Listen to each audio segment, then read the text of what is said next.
हानचू sushi को अपना खानदानी नेकलेस पहनाता है। असिस्टेंट सुशी से कहता है कि अब तुम्हारी बारी, तुम बॉस को क्या देना चाहती हो। वो कहती है कि हाँ रुको, ये रहा रियल एस्टेट सर्टिफिकेट, मेरे डैड मुझे बस यही कीमती चीज़ दे के गए हैं। टिंगू सोचता है कि उफ, लग गई हमारी। हानशू सुशी को अपने घर ले जाता है। वो उससे पूछती है कि तुम मुझसे प्यार तो करते हो ना, अगर मुझे बुली करने की कोशिश की तो मैं तुझे मार मार के तेरा भरता बना दूंगी। कोई झूठ बोले ये मुझे पसंद नहीं। वो कहता है कि अरे मेरी प्यारी प्रिंसेस, मैं तुम्हें कोई चांस दूंगा ही नहीं। आखिरकार लंबू जी को जो चाहिए था वो मिल गया। परफ्यूम रेसिपी बारकोड उसने देख लिया जो सुशी के बॉडी पे छपा हुआ है। हानचू उसकी फ़ोटो ले लेता है। बाद में वो खुद से कहता है कि मैंने अपनी खानदानी चीज़ वापस ले ली, मैं कामयाब हो गया।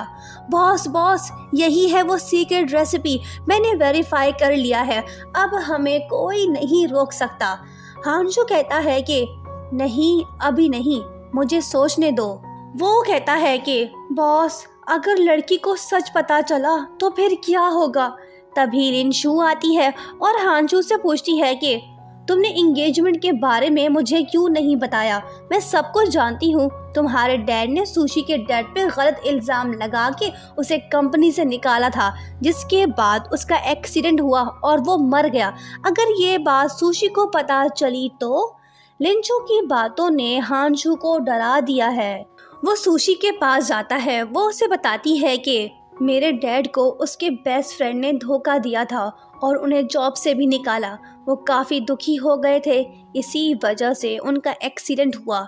ये सब जान के हानचू और भी ज़्यादा परेशान होता है। अब उसे सच जानना ही होगा। बिल आखिर उसे पता चल ही जाता है कि पास्ट में क्या हुआ था। वो अपने असिस्टेंट से कहता है कि ये रेसिपी हमारी है ही नहीं, बल्कि हमने सुशी के डैड को चीट किया था। ये रेसिपी उनकी ही थी। मुझे सच पता चल गया है। असिस्टेंट कहता है कि बॉस, इस बात को छोड़ो, आगे की सोचो, हमारी कंपनी नंबर 1 बन सकती है। हानचू डिसाइड नहीं कर पा रहा कि उसे क्या करना चाहिए। अब उसे एहसास हो रहा है कि वो गलत है। अगर सुशी को सच्चाई मालूम हुई तो वो उससे नफरत करेगी। जिस बात का डर था वही हुआ। सुशी और हानचू की शादी से चंद मिनट्स पहले लिनशू आके उसे सब कुछ बता देती है, जिसके बाद वो इमोशनल होके हानचू से कहती है कि तुमने रेसिपी हासिल करने के लिए मुझसे शादी की, मतलब कि सब झूठ था। आई हेट यू, तुम मेरी नज़रों से कहीं दूर चले जाओ। ये बोल के वो चली आती है। हानचू उसे मनाने की कोशिश करने लगता है और उसे कहता है कि मुझसे गलती हो गई, क्या तुम मुझे माफ़ नहीं कर सकती। ये फ्लावर्स मैं तुम्हारे लिए लाया हूँ, प्लीज़ इन्हें एक्सेप्ट करो। सुशी फूलों के गुलदस्ते को उसके मुंह पे दे मारती है। हानचू बड़ी मेहनत करके उन्हीं फ्लावर्स को ग्लू से जोड़ के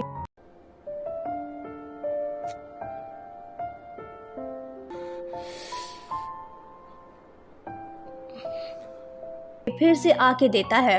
वो कहती है कि अब मैं तुम पे भरोसा नहीं कर सकती, दफा हो जाओ मेरी नजरों से, वरना ठीक नहीं होगा। हानचू गिव अप नहीं कर रहा। वो उसे मनाने की कोशिश कर रहा है, पर सुशी उसे कहती है कि मुझे मजबूर मत करो, मेरे पास मत आओ। जब हानचू उसके पास आता है तो सुशी उसके मुंह पे पंच दे मारती है। हानचू फिर से उसके पास आके कहता है कि मैं तुमसे ही प्यार करता हूँ।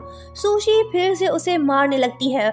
वो इमोशनल होके कहती है कि मुझे फोर्स मत करो, चले जाओ यहाँ से। हानचू उसे हक करता है और कहता है कि मैं तुमसे ही प्यार करता हूँ। ये बोल के वो बेहोश हो जाता है। नेक्स्ट मॉर्निंग जब हानचू नींद से उठता है तो वो सुशी को खुश देख बड़ा ही हैरान होता है। वो उससे कहती है कि जो हो गया सो हो गया, हमें जल्दी से शादी करनी चाहिए। सुशी अचानक से क्यों बदल गई, शायद इसके पीछे कोई रीजन होगा। देखा, हम सही थे।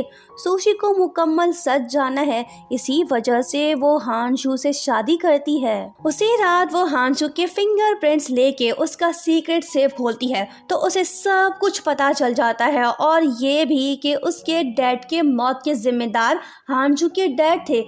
ये खतरनाक बात जान के सुशी बहुत गुस्से में है। वो उसे बेसबॉल बैट दे मारती है। हानशू बेहोश हो जाता है। वो कहने लगती है कि तुम क्या समझे, मैं तुझे माफ कर दूंगी। तेरे डैड की वजह से मेरे डैड मरे थे, मैं ये नहीं भूल सकती। ये बोल के वो वहाँ से चली आती है। जब हानशू होश में आता है तो हम उसे सदमे में देखते हैं। वो यकीन ही नहीं कर पा रहा कि सुशी ने उसे धोखा दिया। असिस्टेंट उससे कहता है कि बॉस, उसे भूल जाओ।